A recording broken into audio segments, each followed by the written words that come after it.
अध्यक्ष महोदय, पूज्य गुरुजन वर्ग आणि माझ्या बालमित्रांनो, आज मी तुम्हाला मोबाईल व आजचा तरुण याविषयी 4 शब्द सांगणार आहे.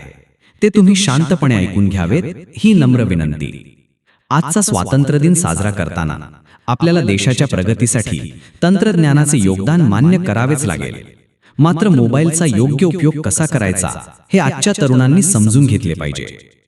मोबाईल केवळ मनोरंजनासाठी नव्हे, तर शिक्षण, नवनवीन कौशल्य शिकणे आणि देशाच्या विकासासाठी योगदान देण्यासाठी वापरणे महत्त्वाचे आहे.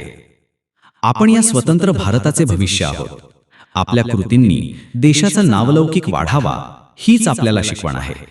एवढे बोलून मी माझे भाषण संपवितो. जय हिंद, जय भारत.